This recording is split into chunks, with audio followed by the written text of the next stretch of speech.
Muy bienvenidos, queridos amigos. Es para mí un placer poder darles la bienvenida a esta programación que estamos llamando Las fascinantes profecías del libro de Daniel, este libro maravilloso que en nuestras Biblias, cuando lo hemos estudiado, probablemente hayamos tenido preguntas, y es por eso que esta programación nos ayudará a sacarnos las dudas y aprender a leer el libro de Daniel y poder, sobre todas las cosas, sacar grandes lecciones para nuestra vida.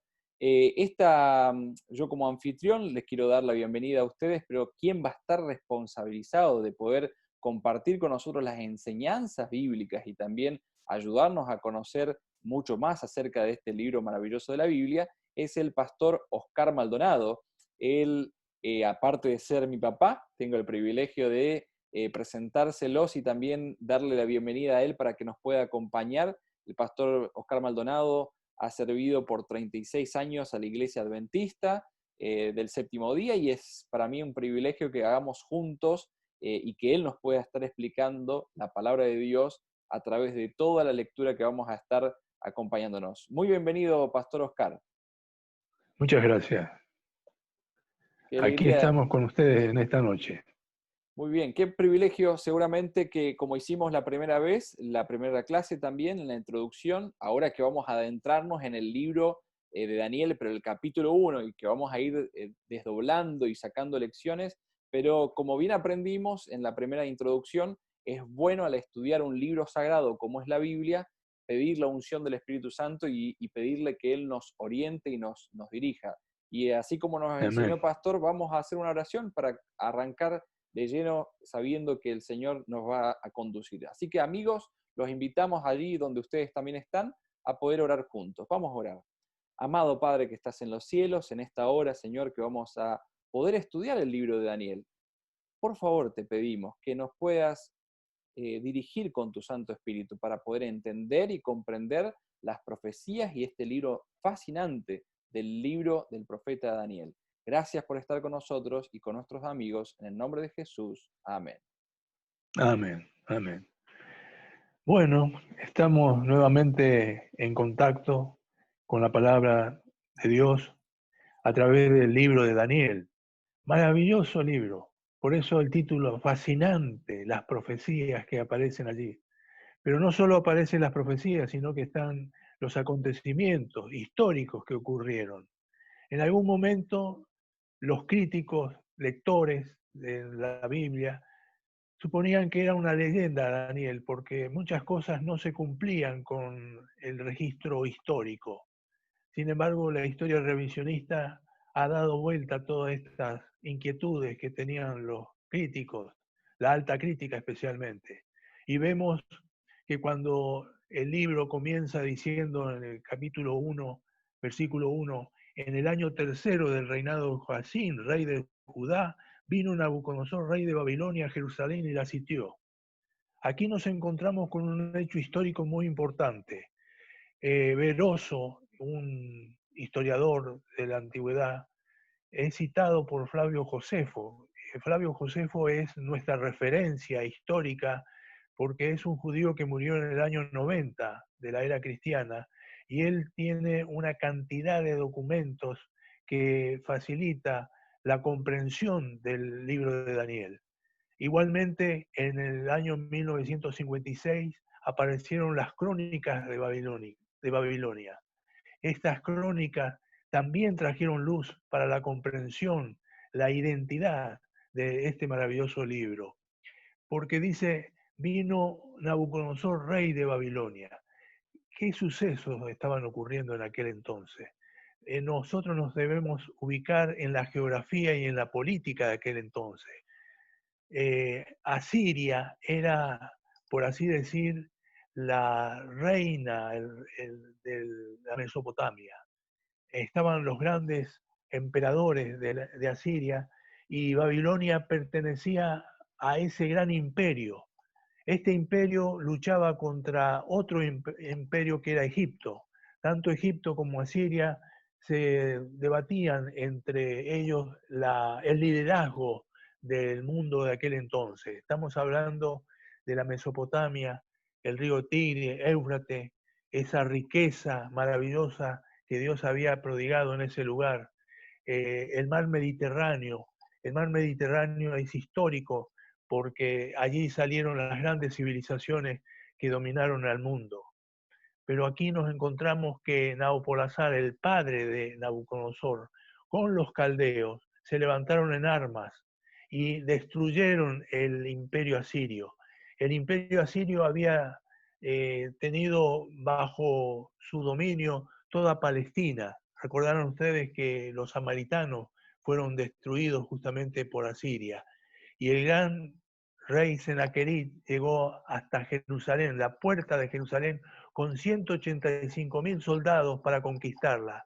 Y no pudo, porque Dios no había permitido todavía que el pueblo de Judá sufriera el embate de las tropas asirias. En el año 629, Nabucodonosor acompañó a su padre en la gran conquista, esta conquista que llevó a ellos varios años viajar hacia Palestina.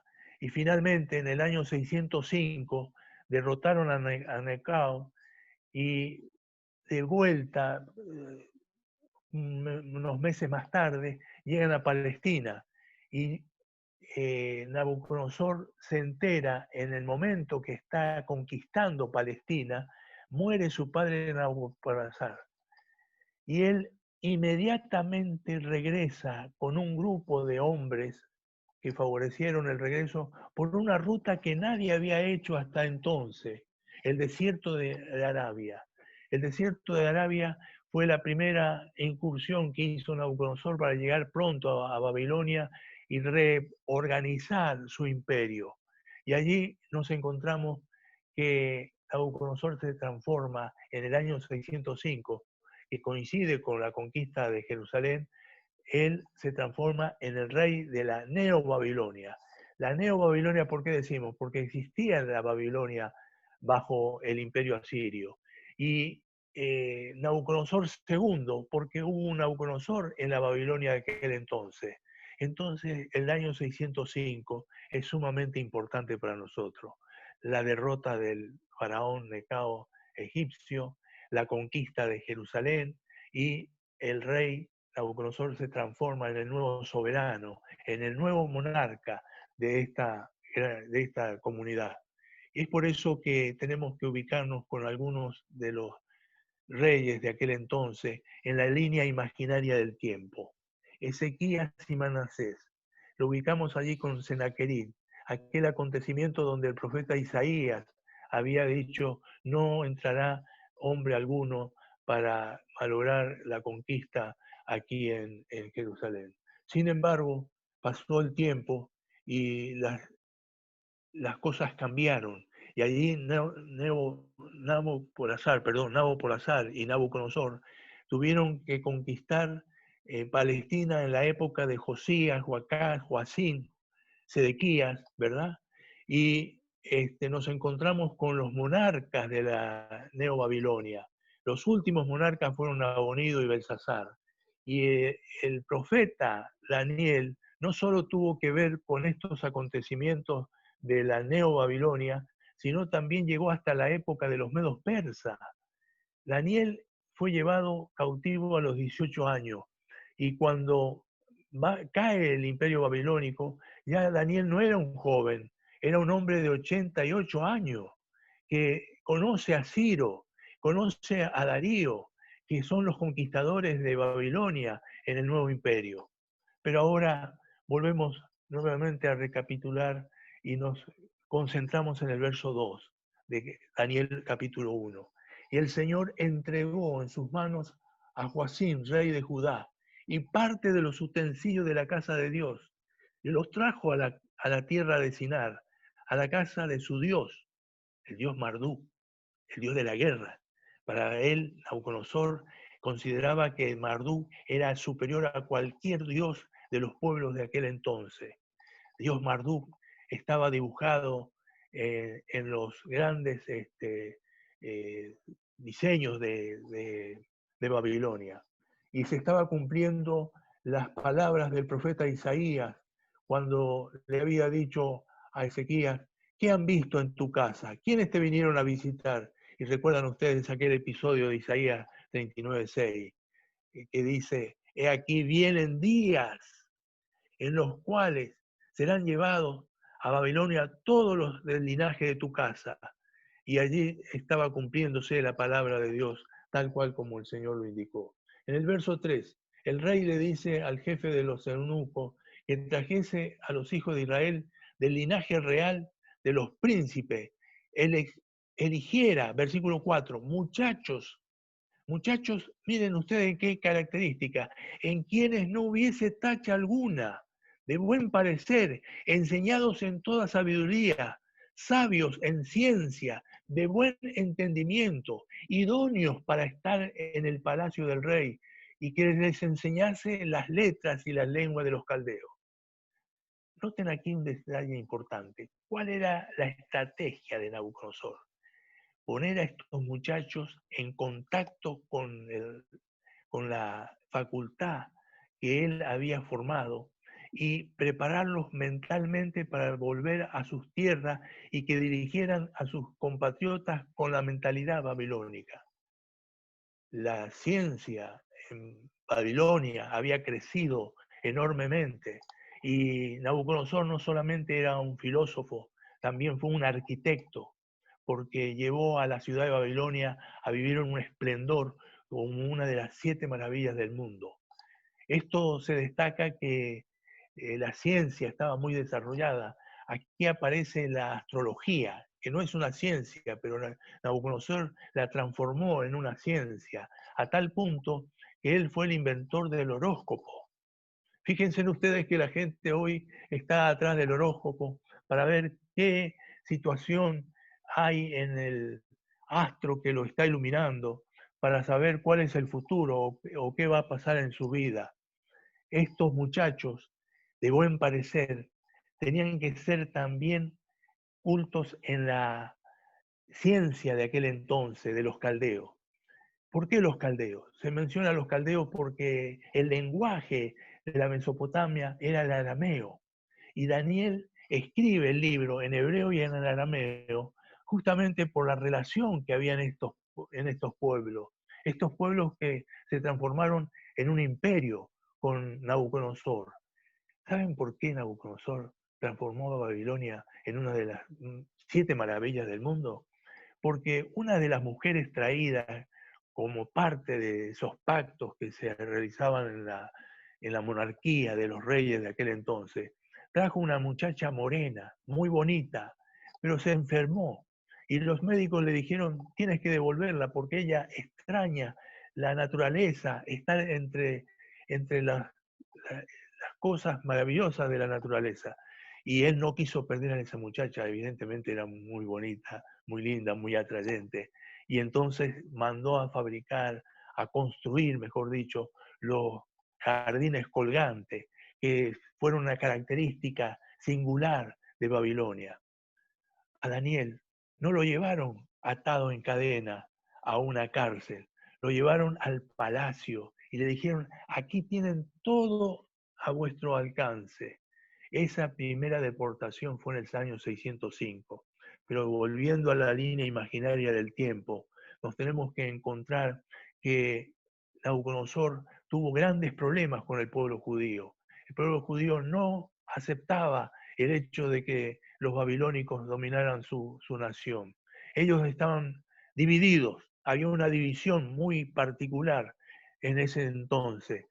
Esa división se debe a que algunos creían que debían participar del apoyo de Egipto, y estaban entonces los post-egipcios, y estaban los post-babilónicos, los que decían no, el profeta Habacuc ya nos anticipó y el profeta Isaías también lo ha vaticinado, de que el próximo conquistador, el próximo que entre aquí va a ser Babilonia.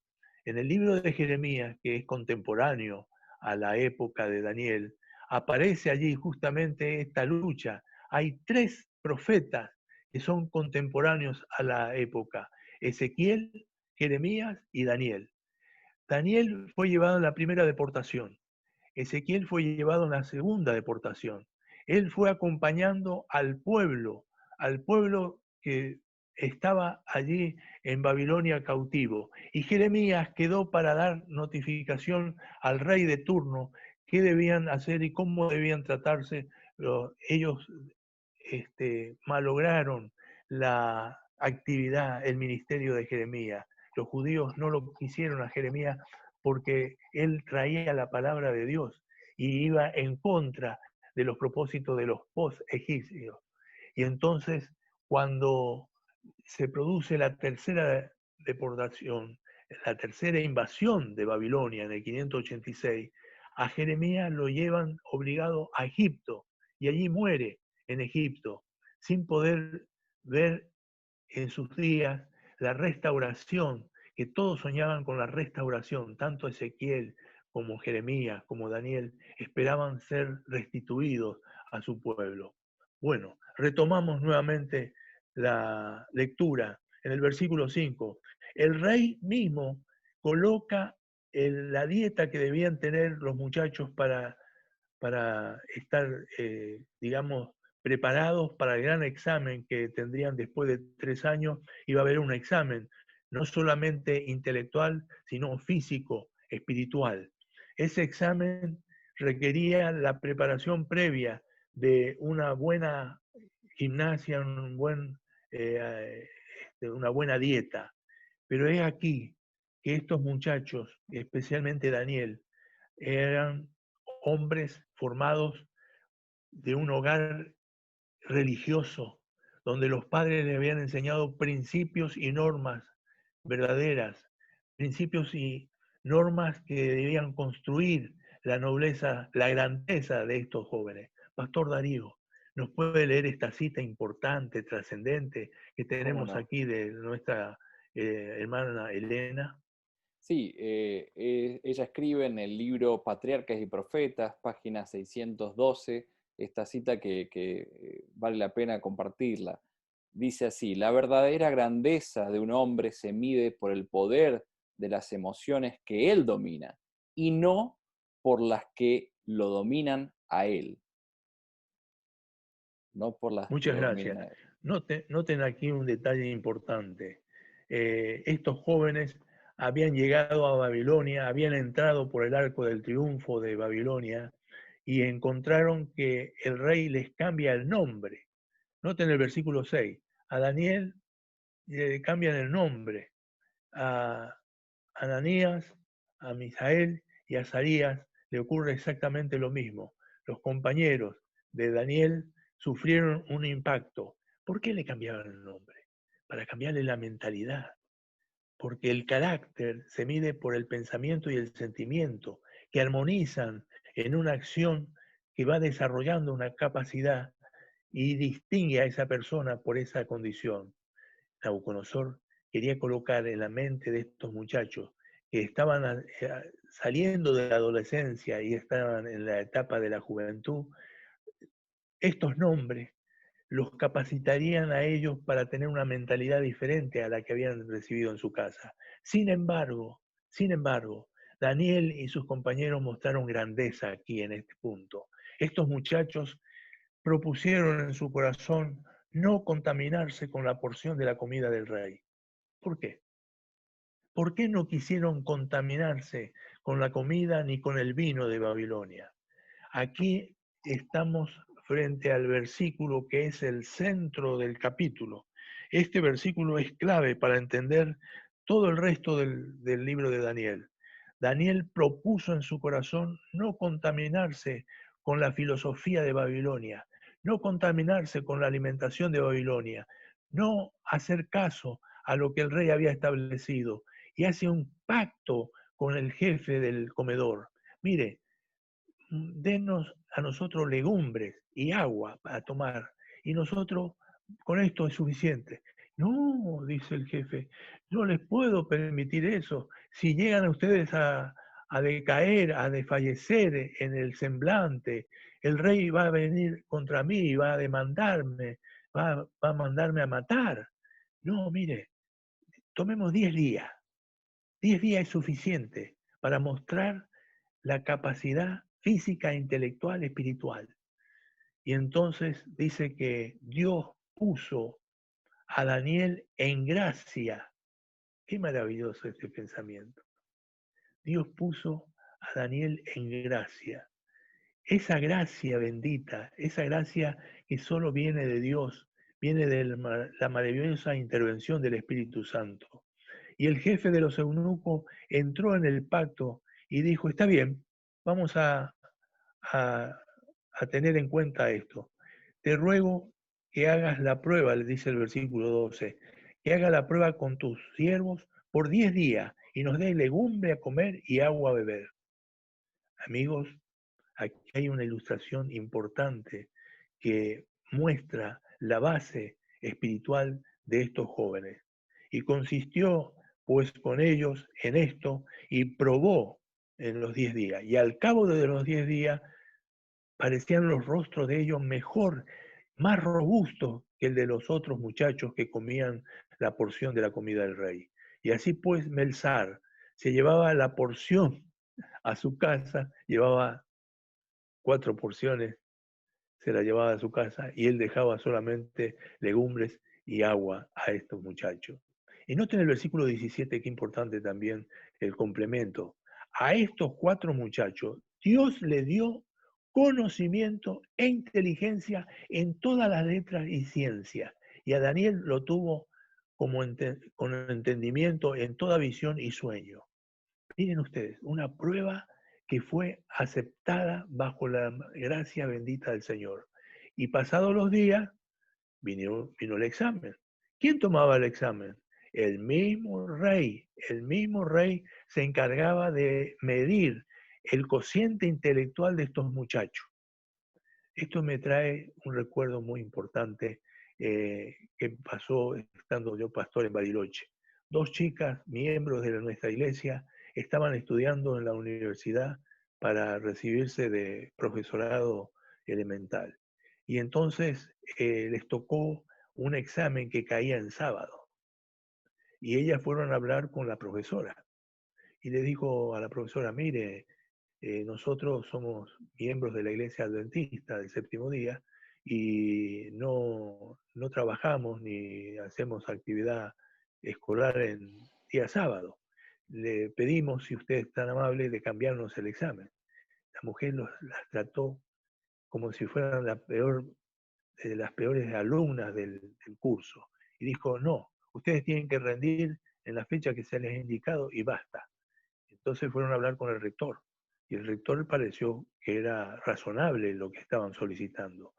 Y entonces vino la profesora enojada y se peleó con el rector. ¿Cómo usted la está defendiendo a esta chica? Esta chica tiene que aceptar las reglas de juego.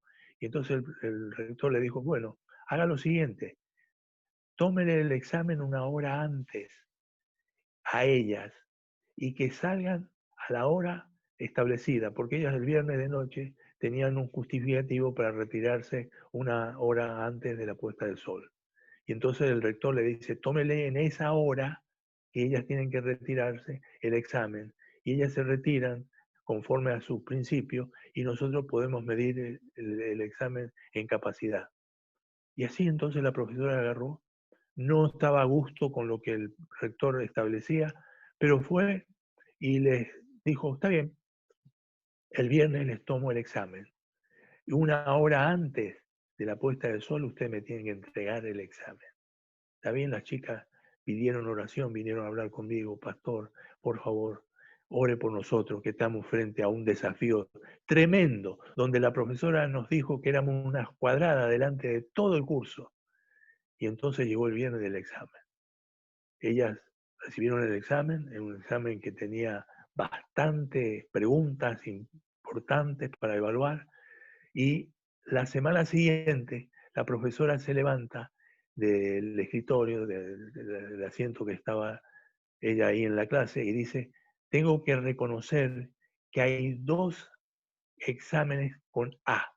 A era nota sobresaliente.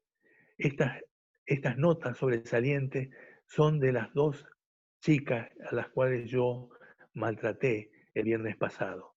Quiero pedirle disculpas, así como le menoscabé la fe de ella, ahora quiero reconocer la capacidad que ellas tienen y la idoneidad con la que han manifestado. Chicos, chicas, tenemos que ser conscientes de esta realidad. Hay un examen que rendir, hay alguien que nos va a evaluar. No tengan miedo a poner el principio establecido por la palabra de Dios como en primer lugar, mas buscar primeramente el reino de Dios y su justicia, que demás cosas vendrán por añadidura. Estos muchachos fueron evaluados por el mismo rey, y el rey los encontró 10 veces mejores que todos los magos astrólogos que estaban en su reino. ¡Qué maravilloso! Daniel y sus compañeros fueron calificados no por su capacidad, sino por la bendición de Dios. Dios había bendecido grandemente a estos jóvenes y estos jóvenes sacaron la nota máxima en aquel momento. Mis queridos amigos, hay algo que nosotros debemos recordar al estudiar las profecías. Nada hará Jehová, nada hará Jesús, nada hará el Espíritu Santo, nada hará el Señor sin que revele los secretos a sus siervos los profetas. Y aquí en el libro de Daniel tenemos la revelación del pasado, del presente y del futuro. Hay un futuro que vamos a ver en el capítulo siguiente, desarrollado extraordinariamente, no se lo pierdan. Si pensaban haber faltado, tendrían que haber faltado hoy y no el próximo tema, porque el próximo tema vamos a ver cómo enfrentar a, a la gran Babilonia, no la Babilonia histórica, sino la Babilonia mística que aparece en Apocalipsis, pero que tiene las mismas características que la Babilonia antigua, la astrología, la, la magia, los hechiceros, los adivinos, todos salieron de esta cultura. Y esta cultura fue muy fuerte. La victoria es solo por el correcto ejercicio de la voluntad, dice nuestra amiga Elena. Qué maravilloso. La victoria es solo una parte de, del hombre, porque el resto lo hace el Señor. El resto lo hace nuestro Padre Celestial. Por eso, amigos, amigas que me están escuchando, la historia de José y Daniel es una ilustración de la que el Señor hará por los que se entregan a Él y se esfuerzan de todo corazón por llevar a cabo su propósito. Acuérdense de Esther, de Nehemías, de Esdras, que fueron jóvenes llamados por el Señor en un momento clave. Todo joven tiene una obra que hacer para la honra de Dios y la elevación de la humanidad. Todos tenemos una obra que realizar. Tú joven que me estás escuchando, tú señorita que estás leyendo la palabra de Dios esta noche, ora al Señor, pregúntale cuál es la tarea que yo debo realizar. Y cada uno tendrá una tarea importante que realizar en la vida, no solamente en la vida, sino en el propósito que Dios tiene para ti en esta noche. Que Dios te bendiga. Que el libro de Daniel sea una motivación para tomarte de la mano del Señor y confiar en su dirección, no solamente en la dirección de un pueblo, sino en la dirección de un corazón. Tu corazón y el mío, el Señor quiere dirigirlo para salvarte, para que salgamos de Babilonia y tengamos la victoria en Cristo Jesús. Hasta pronto. Qué bueno poder escucharlo, pastor, y poder saber interpretar mejor este libro que es fascinante. Por eso, antes de cada clase es bueno que nosotros podamos leer el capítulo entero para poder conocer y comprender lo que se nos está enseñando. Por eso, también, y buscando este mismo sentir, te ofrecemos, junto con el pastor Oscar Maldonado, te ofrecemos este manualcito muy, muy sencillo, con apenas 8 lecciones que van a poder ustedes ir descubriendo, que se llama Las Profecías de Daniel, eventos finales de la historia. Es un material maravilloso, fascinante, que si ustedes lo pueden adquirir y lo pueden pedir a través de esta pantalla, esta página de internet que aparece allí en la pantalla, ustedes van a poder entonces adquirirlo y tener este material para poder profundizar mucho más, si es que realmente te gusta poder saber mucho más acerca del libro de Daniel. Pastor Oscar, le agradecemos de todo corazón y estamos seguros de que prontamente, cuando nuevamente nos encontremos, podremos seguir estudiando con total seguridad las fascinantes profecías del libro de Daniel. Que Dios les bendiga y que puedan seguir conociendo cada día más acerca de lo que el Señor tiene preparado para este mundo. Que Dios les bendiga, prontamente nos vemos nuevamente.